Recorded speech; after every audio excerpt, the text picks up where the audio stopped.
podcast, The Rhythm.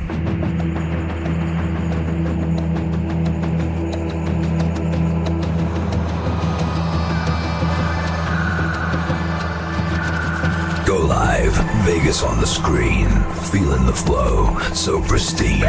Boom, as the beats align, electric dreams, they intertwine.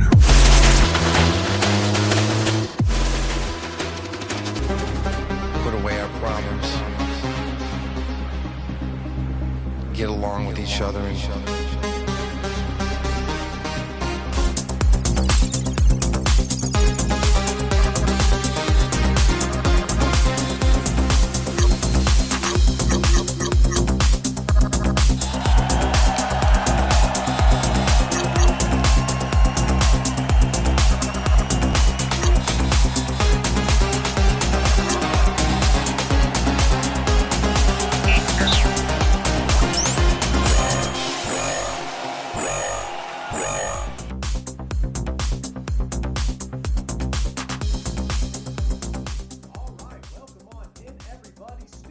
Off and running on a Monday on the Go Live Vegas Network, as always. And man, is it a fun, jam-packed Monday morning in the world of sports talk that really we've already gotten the ball off the tee with that. Obviously, we had the Game Day Huddle earlier this morning with myself, Steve Johnson, Jimmy Garino. And we also had a recent, or even more recent than that, a podcast just recorded. That'll be dropped tomorrow. So a lot of moving parts here on Go Live Vegas, a lot to tune into. We hope you like, subscribe, follow us on all of our social media video platforms, and of course, download that Go Live Vegas radio app so you can be in tune with all that is happening here in our Go Live Vegas family. And last time we met with you here on Student of the Game, obviously it was brief. We had Kel on for a little bit, but it was nice just to, get back in the flow of things. And now that I've been back in the flow here at Go Live Vegas, especially with, again, that Game Day Huddle podcast, it only makes me that much more excited to continue everything with Student of the Game. And on Mondays like this, when you really have a heavy news cycle on top of a whole weekend of activity of numerous happenings and talking points and storylines in the world of professional and college football, it's almost impossible not to open here on Monday morning with the biggest news last night, at least a bit of actual news, which is Juan Soto. Now, on this very show with Kel Dansby in the past, I have talked about the prospects of Juan Soto in this offseason and what the actual market would be for him. And obviously, like I and many others have said, it's expansive. However, $765 million for a 15-year deal, that is more than just expansive. So when you look at this deal right now, obviously the immediate reaction is going to be the money. And then the immediately after that, your reaction is going to likely be surrounding how many years it covers. But what's interesting to me is how the teams in the hunt not only drastically shortened down as we got closer and closer to last night, but how it became more and more apparent that it was going to either be the Mets or the Yankees, either team in New York. As this whole saga went on since the end of the season, since the Yankees were defeated in the World Series by the Dodgers, it seemed to become more and more apparent that the Dodgers were going to be there in the mix for an offering, but that Soto was going to be looking for something greater than they could offer simply because the Dodgers aren't going to put forth that type of demand, right? Everything at the end of the day all goes back to supply and demand. The Dodgers weren't going to meet what Juan Soto wanted. The Yankees and the Mets, it was becoming a very safe bet they would. It was just a matter of who was going to fire first. Well, now that we know, it was in fact the New York Mets. What's interesting, however, is that now looking at the aftermath of what happened with the Yankees in that World Series, obviously struggling immensely in more areas than one, but if there were one bright spot, it was Soto. And now a lot of Yankee fans are, kind of befuddled, wondering, well, what the hell do they do now? But here's the thing. When a player is asking for more than $750 million, asking to become the richest athlete of all time, asking for a deal that surpasses even the one set in stone by Shohei Ohtani recently for 10 years and $700 million. All those things into motion, you knew this was going to come to a head. And given the situation the Yankees are now with their roster already, with the lineup they have, with their bats, with their prospects, Juan Soto, despite being immensely important last year throughout the postseason, this months ago, as we saw in the ALCS against Cleveland, and even as we saw in the World Series defeat to Los Angeles, we saw how crucial of a part Juan Soto played in all of that. But when you are asking for that much money, collectively speaking, it is going to be hard for the product to remain the same for years moving forward in the future. Now, Yankee fans are going to ask, well, how do we compete right off the bat next year like we did this year for a World Series championship without Juan Soto in the mix, given the fact that Soto was such a crucial part of them getting there in the first place? But that, much like what I talked to earlier on Go Live Vegas with Jimmy and Steve, that is where the Yankees are right now. They're in a place where they can now get more of a sum of the parts type of approach rather than paying one guy the kitchen sink and really hoping that works out for you. Because while the Yankees' big three last year was formidable with Giancarlo Stanton, Aaron Judge, and Juan Soto, some of the other holes were far too glaring when it mattered. And we saw them lose in the Fall Classic to a much better team. Now is the chance for the Yankees, despite losing one of the best players in baseball to the market, now is a chance for you to become a better actual team. You solidify the lineup more in the back end of the batting order. You improve defensively. And even though Juan Soto is a guy you ultimately wanted to see out there again competing for the Yankees, if it means that you are now going to be saving $765 million in cap space, obviously in baseball there is no cap, but either way that money can now be distributed elsewhere, whether it be in the farm system through prospects, whether it be in the market, whether it be for the pitching staff, whether it be for the bats. Either way, there are a lot of holes the Yankees need filled, and even with those holes, they were able to win the American League pennant last year and find themselves in the World Series. So now Yankee fans need to look in the mirror and say, what are the key moves we need to make? That $765 that we basically are now keeping for ourselves, what moves can we make that can allocate to make us that much closer to championship title, the Commissioner's Trophy, for the 28th time in their history? That's where we are right now. The Dodgers are going to be right there. They don't need Juan Soto. The Mets were right there with the Dodgers competing for the National League pennant without Soto. And that is why, as Steve pointed out on this show, Jimmy on the Game Day Huddle, Jimmy and myself are Yankee fans, so deep down, we didn't probably want to accept it, but we knew it was unlikely that the Yankees were going to pay him.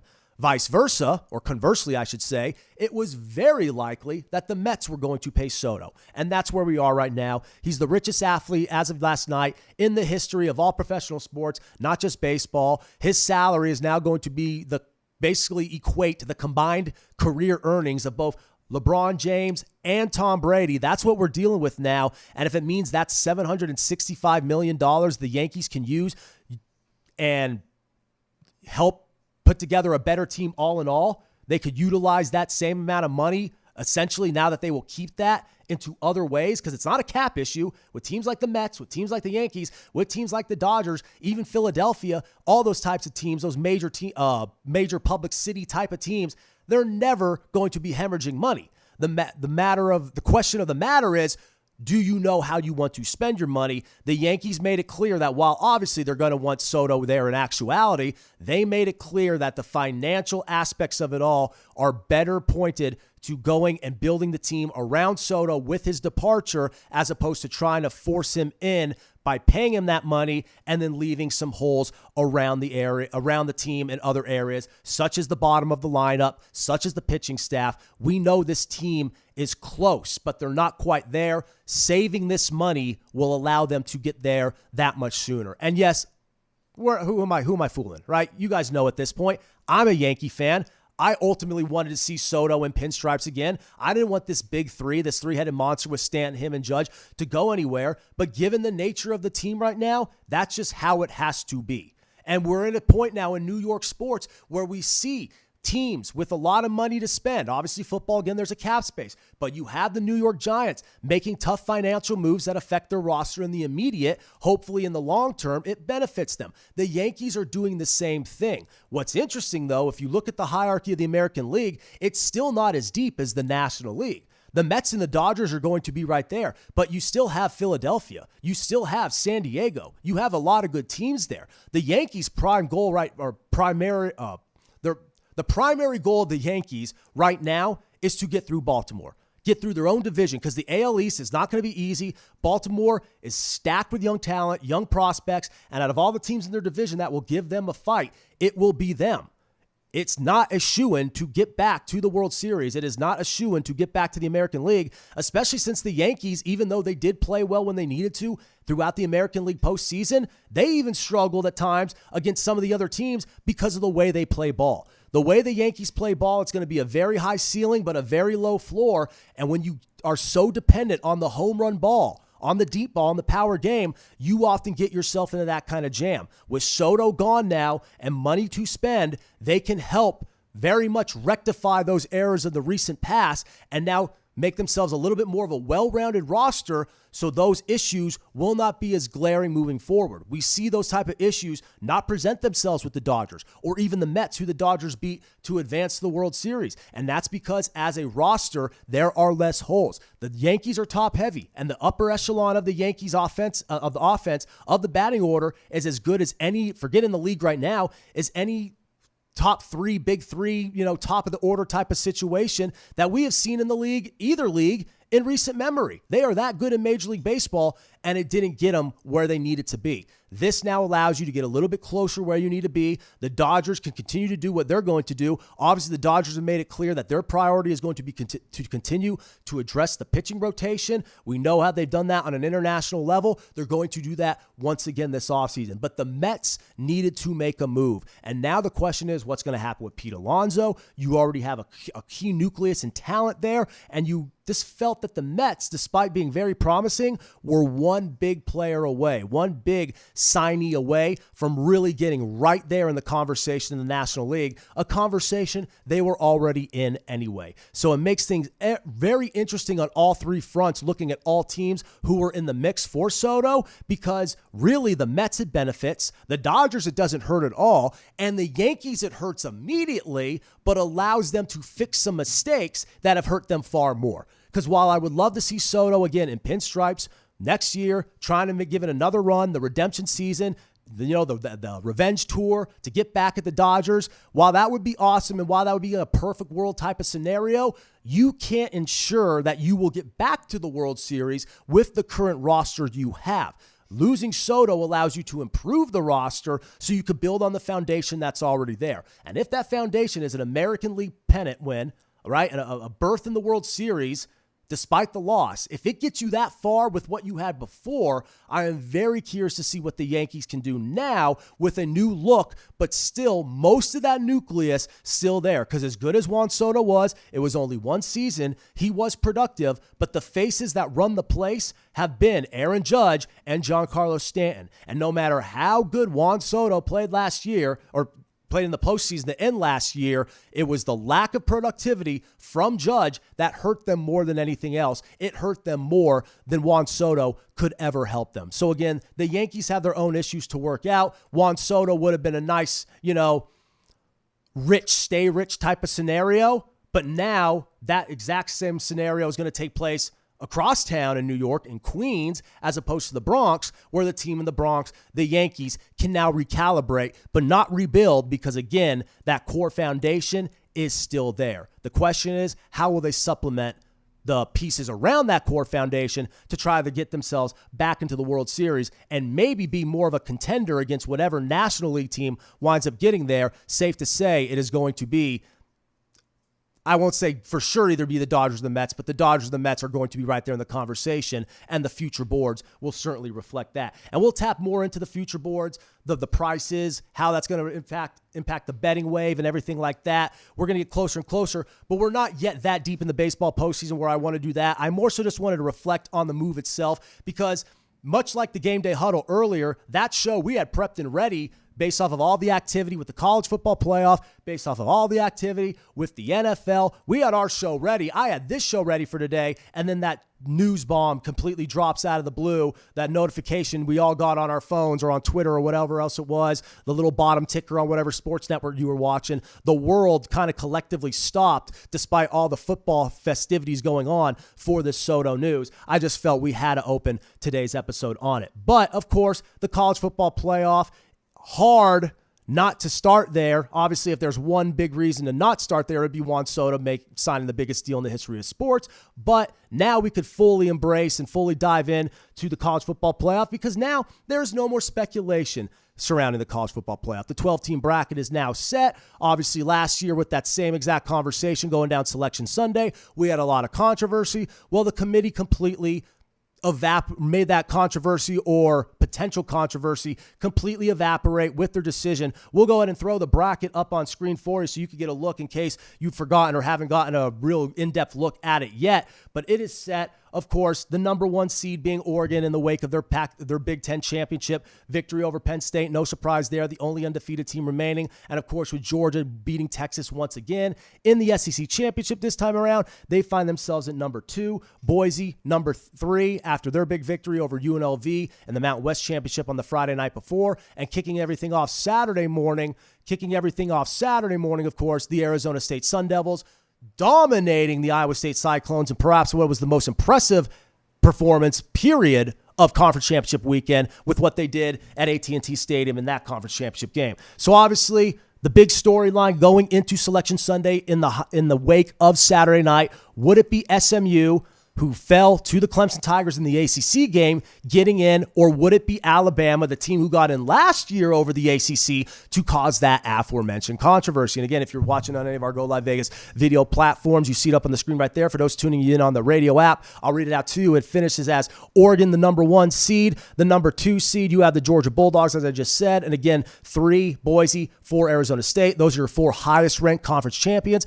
They will get the first round bye. In the first round of action, you will have number 5.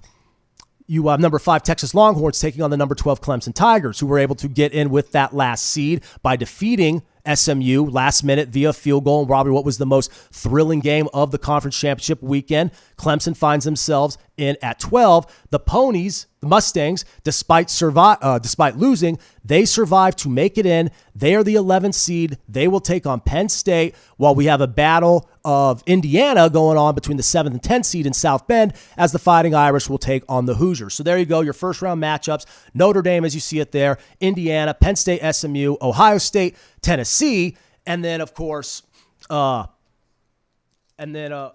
Clemson game, Clemson, Texas. So obviously, as we get closer, we're going to break all those matchups down, the X's and O's, the betting, everything that plays into it. But in the immediate reaction, naturally, it was going to be pretty polarizing one way or the other. But I think if there were a collective on one way or the other, it would be the way that the committee went about it, putting in SMU over Alabama. And I think such a big reason why for all of that is not only did the committee want to make the same mistake they made last year, but also this time around, there was no debate to be had. I've said this before a couple times right here on Go Live Vegas, on social media. The college football playoff allows you a mulligan, especially now with the 12-team format. It does not allow you 2 mulligans. You don't get 2. So if you are Alabama and you lose to Vanderbilt at the midpoint of the season, they may scratch that off. What you can't do is lose to Oklahoma the second to last week of the regular season in a game where you're a 3-touchdown favorite. You cannot go up to Norman, lay an egg against a Sooner team that finishes 6-6 and really has struggled immensely on the offensive side of the ball all year long. You cannot go up there, get completely and utterly dominated, and then still think you have a strong case for the college football playoff, at least when it's directly compared or directly contrasted to a team that was in the conference championship, lost that conference championship to a good Clemson team, all with a field goal in the final seconds of regulation.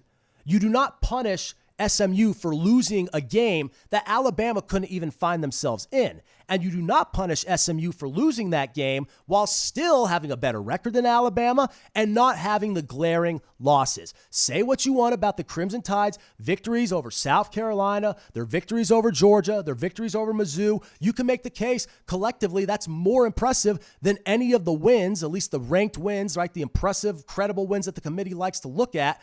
you can make the case, while that is a better look than what SMU did, the worst of what Bama has done is far worse of a look than anything negative that went in favor of the SMU Mustangs. That's what this is all about. Go ahead and debate who's the better team. Go ahead and debate who's in the tougher conference. Go ahead and debate who has more wins or who did what. At the end of the day, when you lay an egg and lose that game like you did against Oklahoma, the debate is over. And I know on Saturday night going into Sunday morning, people thought there was still a chance they were going to get in, especially after what happened last year with the Florida State situation. But that was a completely different scenario. Alabama was a conference champion. They had one loss to Texas on the year, and Florida State without Jordan Travis looked like a JV team. It was completely different. The committee, whether you want to say made the right choice, quote unquote, from a moral standpoint, in hindsight, they certainly did. We saw how it played out. Alabama's a play away from losing to Michigan in the Rose Bowl and going on to another national championship.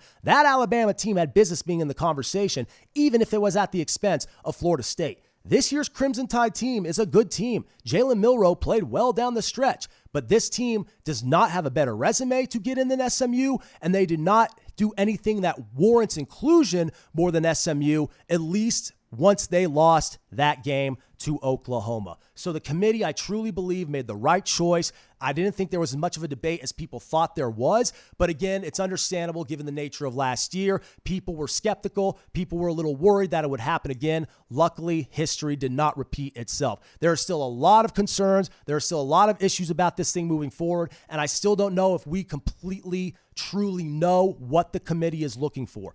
But based off of what the committee is telling us right now and what they have told us throughout this season, heading into the first ever 12-team playoff, we know the criteria, even if it seems hypocritical or has seemed hypocritical in the past, if it has seemed like smoke and mirrors, if it's been fraudulent, based off of what they prioritize, well, we can at least say they practiced what they preach this time around. They incentivized the conference champions. We know that was going to be a big deal, but they also showed that one too many losses, bad losses, will cost you. Say what you want about Notre Dame. Maybe the worst loss in the year, losing to Northern Illinois, a Northern Illinois team that didn't even finish that high in the MAC. But look at what Notre Dame has done around that. You will get a mulligan. SMU got one because we saw them lose in the conference championship game to a good Clemson team. Now, they struggled throughout that game. Clemson got the big lead. But I think the committee, after watching that SMU offense battle back into it, and after watching them lose the way they did, they said we can give them another shot, even if it's matched up against a Penn State team who has a really good offense, who's going to be playing in Happy Valley, and it may not go the way of SMU. I don't care. We at least get to see them in the playoff, and that is how it should be. Now, in terms of the seeding itself, now that everything is set in stone and that bracket is good to go, now you have to ask, okay, but what about the teams at the top? Because you look at the Oregon Ducks, that's a tough path to get there. And Aaron, in a minute, we'll go ahead and throw that graphic back up just one more time before we get out of here and go on break. But Oregon has done everything they needed to do. And what's interesting, where SMU got a bit of a bone, Oregon got the exact opposite. Look at the road here as we have it up on the screen. Again, we'll read it out to the radio audience. Look at the road Oregon could potentially have here. You have to play the winner of Ohio State and Tennessee, right? That one goes down in Columbus in the Horseshoe. That's the first round matchup. And then you potentially play what I assume will be Texas, right? Just looking ahead. Again, we'll get more to the prediction betting side of thing down the road as we get a little bit closer. Even we're really not that far off. But you have Texas, Clemson, and ASU, a dark horse team that's running with a lot of emotion and has one of the best players in the country in Cam Scatterbo, who will be a New York Heisman finalist. You have Clemson, who is probably actually way better than advertised. And even though they let SMU back into that game, really did look tremendous for majority of the ACC championship. And then you have Texas, who you know is going to be red hot after playing what was honestly a pretty good game in the SEC championship. But once again, they go down to Georgia. Oregon is going to have to go through all that despite being the only undefeated team, despite being a conference champion, despite being the number one ranked team in the country. Oregon almost is going to have to play what feels like 2 national championship games potentially before they even get to the national championship. And then on the other side of the bracket, yeah, I don't want to overlook Indiana. That's a great offense with a great quarterback and a legit coach. But that matchup really plays into Notre Dame's favor. In South Bend, the Irish are collectively from top to bottom collectively are a much better team than the Hoosiers. I don't think there's any argument against that. The Hoosiers have an offense, but Notre Dame has the athletic edge. And now you're looking at a Georgia-Notre Dame matchup. Obviously, that's a big-time public type of game. There will be a lot of intrigue there. A lot of people probably given the way Georgia's looked and given the quarterback concerns, the injury concerns at the quarterback position that the Bulldogs have, a lot of people are probably going to have Notre Dame live in that game. But again, we're kind of looking ahead, having some fun with it. But you see where I'm going with this. The path of least resistance, you think, should be given to the number 1 seed because in every other sport, that's how it is. Now, again, they don't have to play the first week. I get that. But you have to ask yourself, had Oregon lost that Big Ten championship game to Penn State goes into the number 1 spot. Now Oregon is back at number 5. Now Oregon actually has an easier shot to get there because now you're playing SMU and then playing Boise in the second round. And a couple of analysts and different media personalities who cover college football alluded to that last week going into the conference championship games. And now that here we are on the other side of them, that's kind of coming into fruition here without even any games being played. We're just going off of what we're looking at the bracket, what we just showed you guys. Like, that's where we are right now. Oregon did everything they needed to, got the first round bye, number 1 seed, and yet right off the bat, it's like they have as tough of a game as anybody. Now, I don't mind that, and I think the Ducks are perfectly capable, given their coach, given their quarterback, given the offense, and given that team. They scored at ease every drive up and down the field against Penn State. Penn State did a great job of going toe-to-toe with them, but Oregon there's no doubt in my mind that Oregon has the best resume right now in college football, and that win over Ohio State at the midpoint of the season, maybe the single greatest win we've seen all year long in college football. But that's a tough road. And if the Ducks can get through that, sure, they show just how good they are, but to even have that in front of you to begin with, it's a little weird. Because the path of least resistance is something that often is given as a gift to that top seed in any other sport, in any other playoff format. And that's because we reseed. So while it's great we have more teams at the party, right? While it's great we're going to have more games, that's never a bad thing. I don't care how many people complained or were indifferent about the 12-team playoff. You know you're excited about having more college football games, right? Rest assured.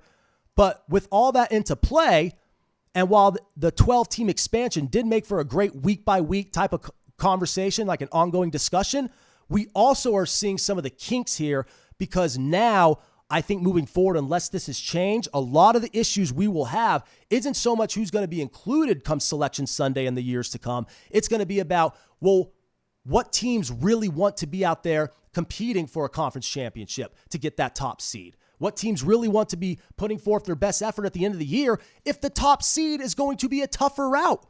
It's a valid question to ask. And until the committee shapes that up, I don't think we're going to see any change as far as the reaction is concerned. But you have to take baby steps with something like this, especially when it's a year with a brand new format and very much this is a throw it to the wall to see what sticks type of approach. It's very much that type of scenario right now with the playoff. And when the dust settles, right, when the smoke clears, I think this is going to be a win because, again, more football is good for the sport, right? I don't care how far Boise State or Arizona State or SMU goes. I'm excited that Arizona State and Boise State and SMU are in the playoff, right? Like two things can be true. But again, baby steps, right? Crawl before you walk before you run.